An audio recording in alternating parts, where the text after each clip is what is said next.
So you're ready to start practicing a speech in Pop's classroom using the AI Speech Tutor.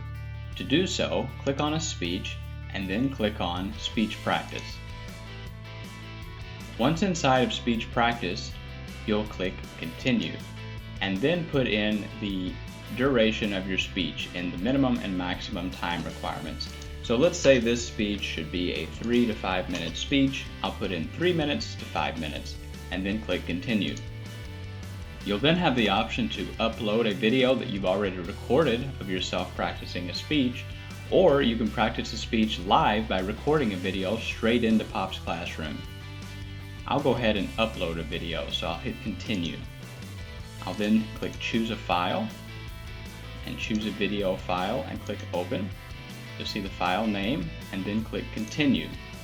Now you may have recorded a little bit before your speech actually starts, so if you do that, be sure you just trim down to just your speech. So I'll trim off the first 10 seconds here and click Continue. And then you can preview your speech video here before you finally submit it to Pops. Once everything looks good, click Submit.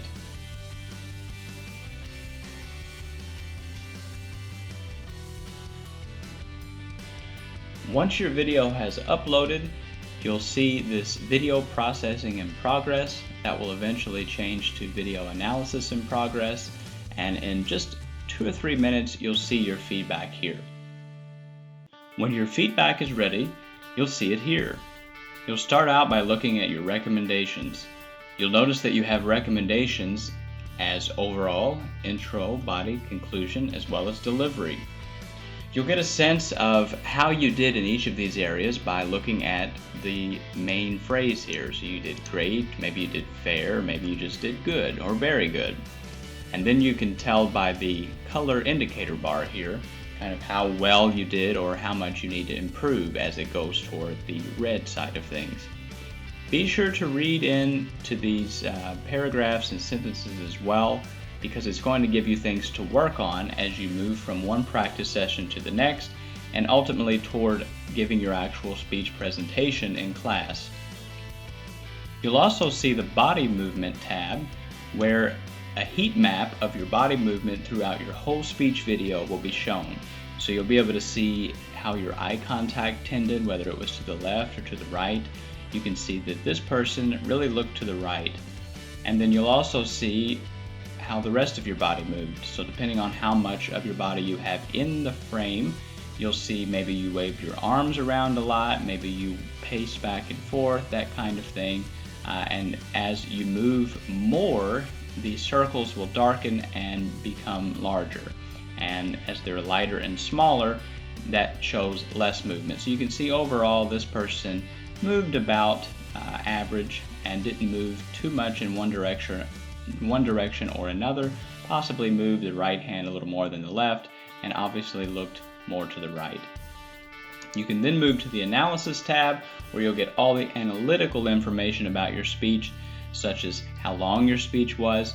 You'll remember that we put in 3 to 5 minutes for this speech, and the speech ended up being 6 minutes, so you can see it's all the way here on the red, showing that the speech was a little long. You can see the number of words the speech was, as well as how fast you spoke. So it looks like overall the speaker spoke pretty even, about 120 words a minute, and then didn't have very many vocal fillers. These things are like the ums, the you knows, even like, all those kind of words, and any word that you make your own vocal filler will show up here as a percentage of the time that you say those words. And as you say more of those words, it will slowly move to the red end of the spectrum here. You can also see your points and comments area. This is where your instructor will, if they are going to leave you points for this, they'll leave you points here, as well as potentially comment some additional suggestions and feedback for you. You can also message your instructor yourself here as well, just by clicking comment, typing your comment, and then clicking send. If you'd like to practice again, and I encourage you to practice as many times as you can, click the new session button. That will bring the modal back up, and you can go through the process of adding a new speech video. Speaking of speech video, you have the speech video tab here, And I really encourage you to watch yourself practice, because as difficult as it may be to watch yourself on video, I promise you that you'll learn a lot from watching yourself practice, and you'll pick up on things that that even others may not notice that you do. So between watching yourself practice, looking at the recommendations, the body movement, and the analytical piece of your feedback, you'll really be able to get a lot of good recommendations and good advice on how to improve as you practice. And as you practice and add new sessions, you'll be able to click on this drop down here and simply move between sessions. Be sure to note that speech practice is not the same as speech video. When you're adding a video to the speech practice area, that is of you practicing. So this is where you'll receive the AI tutor feedback. For speech video, this is where you're going to be adding and uploading and recording videos of your actual speech that you're doing in class or that you're uploading for your instructor to score.